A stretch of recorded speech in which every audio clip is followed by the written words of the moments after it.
Guys and girls, Jared Welch, RacingDudes.com, back for another race preview. We got a doozy here, the marquee event of the weekend. We'll go to Churchill Downs, race 10, the Stephen Foster, the grade 2, $750,000 Stephen Foster Stakes. And of course, this is a Breeders' Cup winning or in event for the Breeders' Cup Longines Classic, November 5th at Keeneland Racecourse. So, winning or in for the Classic on the line here. And you know what? Kind of the male older division, the Classic division, we'll call it for right now, is very interesting as we sit here July 1st. It really is. It's a wide open kind of just everyone, is kind of, you're waiting for them to come back and the flight lines and what are they? And Olympiad, obviously in this race, he's been very good, but could be sort of, is he top class? We're going to find out the more we go. Mandaloun makes his return. What is he? There's a lot of question marks as we get into this. So this is the perfect race. So for a field of 7, it's kind of a wide open affair. I out of the 7, I think you can make a solid case for 4 of them easily, maybe even 5 to win here. So I'll kick things off with a few, and we'll start it with the favorite, number 6, Mandaloun, your 2-1 morning line favorite. Last time we saw him in the Saudi Cup, not good. He was not good at all that day. Of course, Country Grammar barely lost that day to Emblem Road Midnight Bourbon.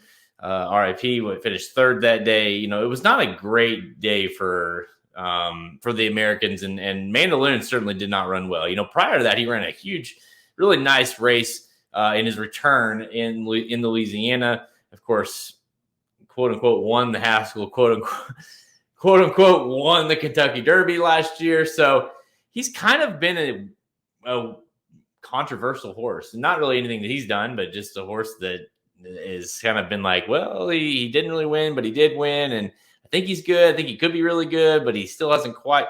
So what is he? To me,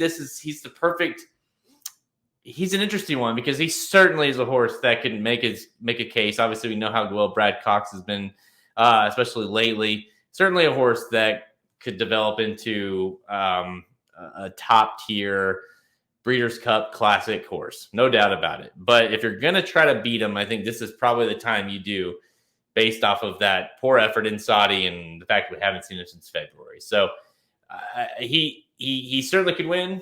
I think you try to beat him here. At least that's my opinion. Let's go to the next horse, number 3, Olympiad.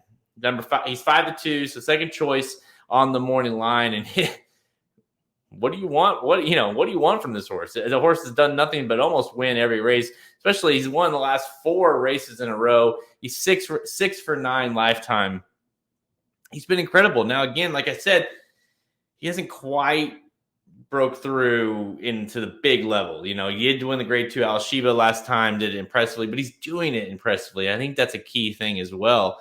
He won the New Orleans, won by 2, won by 2 in the Mine Shaft. I mean, he just kind of cruises in these races. He likes Churchill. He likes this distance. He will, in my opinion, will be the favorite as they head into the gate, and deservingly so. Olympiad is a horse that not a lot of people talk about from the older, the Classic division, but he's one that's not really done a whole lot wrong, So he's an interesting horse as we move forward. Even though this is a grade 2, this is a tough grade 2, and certainly a horse that I think could kind of slowly get to that grade 1, especially Classic type race at the right time. So he's certainly dangerous. And the horse that is inside, number 2, American Revolution, 7-2. God, is he not super interesting here? Because, he goes into the last race and the blame kind of prep for this after being so good to end last year, of course, winning the Cigar Mile. And he just wasn't great in the blame. Now, you could argue, he did not get the best of trip. Flo rode him that day for the first time. He was wide. He was pretty close right there to a kind of weird race. He was off of it, and he kind of got close to the pace and then off, and then he tried to make another run.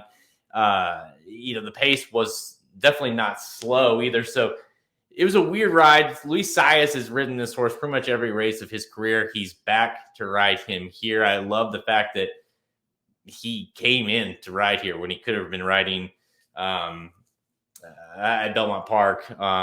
He could have been riding.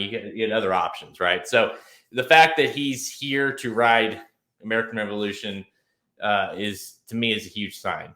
And I thought at the way he ended last year, I was like, this is a legit classic type horse as he continues to develop. And you got to love the fact that Pletcher has the confidence to say, hey, we're going to keep him on that path, and we're going to run him back here, even though things didn't go great in that Blame Stakes. And then the last horse I want to mention, and he's an interesting one, and maybe like you're kind of like, whoa, where did that come from? Number 1, Cattle River. How good has he been lately? 10-1 on the morning line. He's done nothing but win here lately, 3 in a row, and just all 3 have been dominating efforts. 5 links, 5 links, 5 links. In the last 3, all allowance races at 2 Oaklands and 1 at Churchill Downs. He's 2 for 2 at Churchill. But don't forget that one time, I mean, this is a horse that was kind of that, is he the Kentucky Derby type horse, finished second in the Arkansas Derby to Superstock that year. Of course, it wasn't the greatest of Arkansas Derbies. Came back, did not run well in the Woody Stevens. Of course, since then, got some time off. Then has come back, and really it wasn't until these last 3 that things started to really just come back, I guess. Brad Cox has definitely got this horse running, and in my opinion, I would rather play Cattle River when it comes to the Cox horses. I'd rather play Cattle River than Mandaloun. So just because of the values there, he's a horse that's certainly got the upward trend. Santana to ride, him and Cox team up for like 34%. So they're doing well. And to me, he's a pace threat as well, Cattle River. So he's dangerous at a price, but I think my top pick has to go with number 2, American Revolution, because now I'm going to get a little bit better price than you have been getting with him. In that race and the Blame, I mean, it's just too bad to believe. And I'm going to give him one more chance. And like I said, the value to me is going to be there with him. So 2, American Revolution. But let me know your thoughts. Who's going to win here? And more importantly, who's going to come out of this race as a main classic contender? Or maybe there's a horse that doesn't win that you still like. So what's the path for some of these horses as we move towards the Breeders' Cup Classic in the fall? Let me know. You're in your comments below. Make sure you hit like right here on the bottom. Make sure you subscribe somewhere on the bottom, and make sure you hit that notification bell ding whenever you get in, so you can get alerted next time we go live. Again, comment below. I'm Jared Welch. See you guys next time.